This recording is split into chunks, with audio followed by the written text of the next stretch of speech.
Oi gente, tudo bem com vocês? Eu desejo que tudo lhes vá bem. Se você que chegou aqui agora não me conhece, eu sou a Rose Castro. Este é o canal Com a Rose Tá na Bíblia. Sejam todos igualmente bem-vindos. Me diz uma coisa, você sabe o que é a graça de Deus? Como usufruir a graça de Deus de forma responsável? Qual a utilidade da graça de Deus? Esse é o assunto do nosso vídeo de hoje. Antes de conceituarmos a graça de Deus, é preciso entender que a graça é um dos temas predominantes e fundamentais do Novo Testamento. O Novo Testamento significa nova aliança, a qual só existe porque Deus um dia decidiu deliberar a sua graça sobre nós. O Evangelho de Cristo significa boas notícias, e isto porque nós merecíamos o castigo eterno, porém Deus não nos deu. Isso é misericórdia. Mas especialmente porque nós não merecíamos o perdão divino, porém Deus nos deu, e isso é graça. A melhor notícia que o pecador já recebeu. Em Lucas capítulo 15, versículo 11 ao versículo 32, vamos nos deparar com a parábola do filho pródigo. Pródigo significa gastador.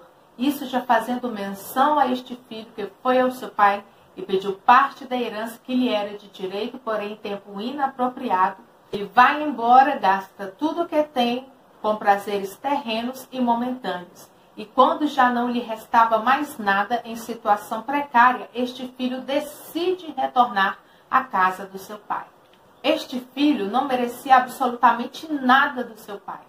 Porém, o texto nos diz que quando seu pai o avistou, correu ao seu encontro, o abraçou, beijou, deu-lhe as melhores vestes, deu novas sandálias, colocou um anel em seu dedo e fez uma festa em comemoração ao seu retorno.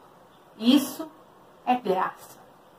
Esse pai amoroso é a figura de Deus, e nós somos esse filho pródigo que, mesmo sem merecermos, recebemos de Deus tamanha graça, favor. Fomos perdoados, libertos da condenação eterna e hoje passamos a viver novamente. Em Gênesis capítulo 2, versículo 7, diz que Deus formou o homem do pó da terra e depois soprou-lhe em suas narinas o fôlego de vida e este passou a ser vivente. Note que somente após o sopro de Deus é que o homem passou a ter vida.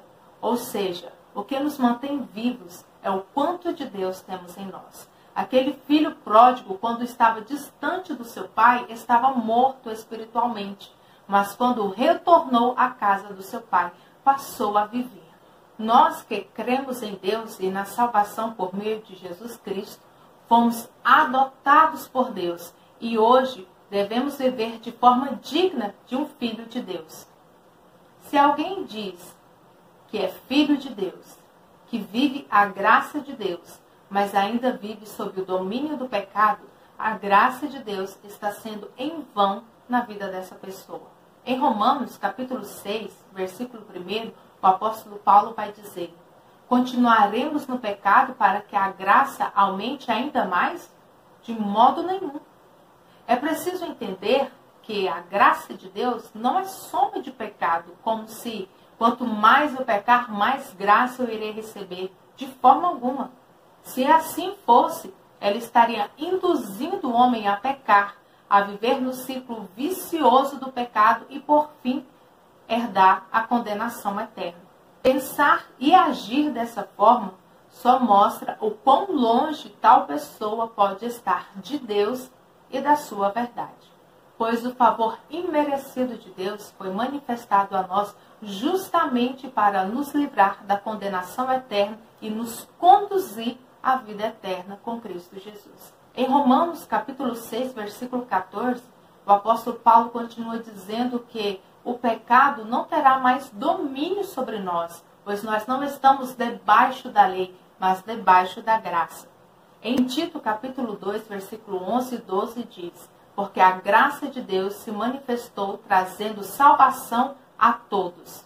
Ela nos educa para que, renegadas as paixões e impiedades mundanas, vivamos aqui neste mundo de forma sensata, justa e piedosa. Perceba que esse versículo fecha todas as brechas para pensamentos e heresias que afirmam que viver a graça de Deus é viver livremente cometendo pecado. Como se a graça de Deus fosse um tipo de tolerância benevolente que aceite tal conduta. Para tais pessoas que assim pensam, agem e ensinam, devo dizer que estais confundindo a liberdade da graça com libertinagem, que já é concupiscência da carne. Porque para dizer que vivemos a graça de Deus, primeiramente é preciso conhecer aquele que é a própria graça, neste caso, Jesus Cristo. O saudoso pastor e teólogo Billy Graham disse que a salvação é de graça para nós, porém o discipulado nos custa tudo. Pois a cada vez que nos aproximamos de Deus, percebemos o quanto somos carentes do Senhor, o quanto necessitamos que Deus tire algo de nós e coloque em nós mais dele. Por isso, viver a graça de Deus de forma responsável é não nos conformarmos com este mundo, com essa conduta mundana e pecaminosa. É reconhecer a necessidade de nascer de novo todos os dias. Deus é amor, e a graça é uma das modalidades do amor de Deus. Mas é preciso entender que amar não é permitir tudo, mas onde tudo é permitido é sinal de que falta amor. Se você gostou desse vídeo, deixe o seu like, deixe o seu comentário. Se você ainda não é inscrito, se inscreva. Isso não vai custar nada a você, mas vai me ajudar bastante. Um forte abraço, que Deus te abençoe. Até o próximo vídeo.